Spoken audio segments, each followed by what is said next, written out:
1971 সালে কলেরার মড়ক লেগেছিল রাজ্যে। ওআরএস বা নুন চিনি বেকিং সোডা গোলা জল খাইয়ে যে রোগীদের বাঁচানো যেতে পারে তা করে দেখিয়েছিলেন এক বাঙালি চিকিৎসক। কাজও হয় ম্যাজিকের মতো। কিন্তু আজ আমরা বেশিরভাগ মানুষ জানি না তার ব্যাপারে। ডিহাইড্রেশনে আমাদের নিত্য সঙ্গী যে ওআরএস, সেই ওআরএস এর স্রষ্টা দিলীপ মহলানবিশকে আমরা কজন চিনি? আজ বলবো সেই কথাই। এই গুরুত্বপূর্ণ প্রতিবেদন শেষ অবধি দেখুন। আমি দীপেন্দু, দ্য নিউজ বাংলা লাইফে আপনাদের স্বাগত জানাই। কলেরা কিংবা ডায়রিয়া রোগে ওআরএস এর বহুল প্রয়োগের সূচনা যার হাত ধরে, সেই বাঙালি চিকিৎসক দিলীপ মহলানবিশ প্রয়াত হয়েছেন গত 2022 সালে বাইপাসের ধারের একটা হাসপাতালে। তার মৃত্যুর বছরখানেক আগে পর্যন্ত চিকিৎসা সাধনা এবং বিভিন্ন পরীক্ষামূলক প্রয়োগের সঙ্গে জড়িয়ে থাকা ওই মানুষটার মৃত্যুকালে বয়স হয়েছিল 88 বছর। বয়সজনিত অসুখেই ভুগছিলেন দীর্ঘদিন ধরে। মৃত্যুর আগে বেশ কয়েকদিন ভর্তিও ছিলেন হাসপাতালে, তবে তার অসুস্থতার খবর প্রকাশ্যে আসেনি। কলেরা ডায়রিয়ার মতো রোগের চিকিৎসায় যার অবদানের সুফল আজও পেয়ে চলেছে গোটা বিশ্বের রোগী, সেই কৃতি চিকিৎসকের পরিচয়ও জানতে পারেননি তার রোগ সারানোর দায়িত্বপ্রাপ্তদের অনেকেই। মুক্তিযুদ্ধের সময়ে বনগাঁ সীমান্তে কলেরায় আক্রান্ত হাজার হাজার মানুষকে বাঁচানোর নেপথ্যে মূল ভূমিকা ছিল এই চিকিৎসকের। বস্তুত তার উপস্থিত বুদ্ধিতেই স্যালাইন সূচের মাধ্যমে ধমনীতে প্রবেশ করানোর বদলে পানীয়ের সাহায্যে খাওয়ানো শুরু হয় নুন চিনি বেকিং সোডার জল দিয়ে হাজার হাজার মানুষের প্রাণ বাঁচিয়েছিলেন এই দিলীপবাবু। অথচ তখনও ওআরএস এর প্রয়োগে স্বীকৃতিই দেয়নি বিশ্ব চিকিৎসার নিয়ামক সংস্থা। ঝুঁকি নিয়েই কাজ করেছিলেন এই চিকিৎসক। পরে তার হাত ধরেই স্বীকৃতি পায় ওআরএস। 1958 সালে কলকাতা মেডিকেল কলেজ হাসপাতাল থেকে ডাক্তারি পাশ করে সেইখানেই শিশু বিভাগে ইন্টার্নশিপ শুরু করেন দিলীপ মহলানবিশ। 1960-এ লন্ডনে ন্যাশনাল হেলথ সার্ভিস শুরু হতে প্রচুর ডাক্তারের চাহিদা তৈরি হয়।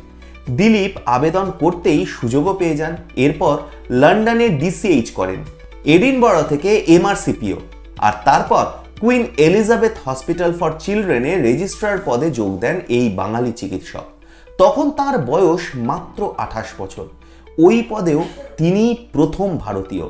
এরপর আমেরিকায় জনস হপকিন্স ইউনিভার্সিটির মেডিকেল কেয়ার ফেলো পদে যোগ দেন দিলীপবাবু। তখন ওই প্রতিষ্ঠানের একটা আন্তর্জাতিক কেন্দ্র ছিল বেলেঘাটার আইডি হাসপাতালে। কলেরা আক্রান্তদের চিকিৎসা হতো সেখানে। 1964 সালে দেশে ফিরে দিলীপ সেখানেই যোগ দেন। শুরু করেন ওআরএস এবং স্পেশাল মেটাবলিক স্টাডি নিয়ে গবেষণার কাজ। হাতে কলমে সাফল্য পেলেও গবেষণাপত্র বার করা হয়ে ওঠেনি। তারপরেই ঘটে 1971 সালের ওই মড়ক। মুক্তিযুদ্ধের পর শিকড় ছিঁড়ে আসা লক্ষ লক্ষ মানুষ এই দেশে আশ্রয় নিয়েছিলেন এপার বাংলার অস্থায়ী শিবিরে। সেই সব শিবিরে হঠাৎ মড়ক লাগে কলেরা। ক্রমশ তা মহামারীর আকার নেয়। কয়েকজনকে সঙ্গী করে সেখানে পৌঁছে গিয়েছিলেন দিলীপবাবু। শুরু হয়েছিল চিকিৎসাও। 2 মাস অক্লান্ত পরিশ্রম করার পর আসে সাফল্য। সুস্থ হয়ে উঠতে শুরু করেন আক্রান্তরা। এরপরেই বিশদ তথ্য দিয়ে ওআরএস এর প্রয়োগ নিয়ে পেপার লেখেন তিনি। 1973-এ জন হপকিন্স মেডিকেল জার্নালে তা প্রকাশিতও হয়। পরে ল্যান্সেট পত্রিকাও স্বীকৃতি দেয় ওই গবেষণালব্ধ পর্যবেক্ষণকে। কলেরা কিংবা ডায়রিয়া রোগে আরআইভির পরিবর্ত হিসাবে বিশ্বে স্বীকৃতি পায় ওআরএস। বিশ্ব স্বাস্থ্য সংস্থা এবং ইউনিসেফ সসম্মানে ডেকে নেয় তাকে। 1980-র মধ্যপর্ব থেকে 1990-এর প্রথম পর্ব পর্যন্ত বিশ্ব স্বাস্থ্য সংস্থার ডায়রিয়া ডিজিজ কন্ট্রোল প্রোগ্রামের মেডিকেল অফিসার ছিলেন তিনি। 1990-এ বাংলাদেশে international centre for diarrhoeal disease রিসার্চের ক্লিনিক্যাল সায়েন্সের ডিরেক্টরও হন তিনি। পরে 1994-এ রয়্যাল সুইডিশ একাডেমি অফ সায়েন্সের সদস্য হিসেবেও নির্বাচিত হন। পার্ক সার্কাসে ইনস্টিটিউট অফ চাইল্ড হেলথেও যুক্ত ছিলেন তিনি। জন্মেছিলেন অবিভক্ত বাংলার কিশোরগঞ্জে।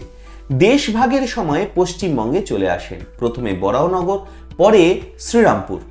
কাজের জন্য অসংখ্য পুরস্কার এবং সম্মানও পেয়েছেন। 1991 সালে সল্ট লেকে নিজের বাড়িতে সোসাইটি ফর অ্যাপ্লাইড স্টাডিজও তৈরি করেন তিনি। ডাক্তারি পাশ করা ছেলে মেয়েদের হাতে কলমে গবেষণা এবং ফিল্ড ওয়ার্ক শেখানোর বিশেষ উদ্যোগ নেন নিজের বাড়িতেই, ঠিক যেভাবে তিনি চিকিৎসক হিসেবে তার জীবন শুরু করেছিলেন সেইভাবেই ডাক্তারির ছাত্রছাত্রীদের শেখাতে চেয়েছিলেন তিনি। কিন্তু তার সেই শিক্ষা নেওয়ার জন্য কোনো শিক্ষার্থী পাননি। তার আফসোস ছিল এই ব্যাপারে সরকারি সাহায্যও পাননি। প্রচার বিমুখ মানুষরা নিজের কাজের কথা জানাতে পারেননি। গত 2022-এর 16ই অক্টোবর বাংলার এই কৃতি চিকিৎসকের জীবনাবসান হলো প্রচারের আড়ালেই। আমরাও জানতেও পারিনি তার কথা। মেইনস্ট্রিম মিডিয়াও কিন্তু চেপে গেছে, কিন্তু ওই আমরা চেপে রাখতে দেব না। কবর থেকে খবরে তুলে আনবো এমনই সব চেপে রাখা খবর। আপনারা কি বলেন? আপনাদের মূল্যবান এবং গুরুত্বপূর্ণ মতামত জানান দ্য নিউজ বাংলা লাইভের কমেন্ট সেকশনে। আর দেখতে থাকুন দ্য নিউজ বাংলা লাইভ। দুর্নীতি রাজনীতির বাইরে এই ধরনের সব খবর জানতে চোখ রাখুন কেবলমাত্র দ্য নিউজ বাংলা লাইভে।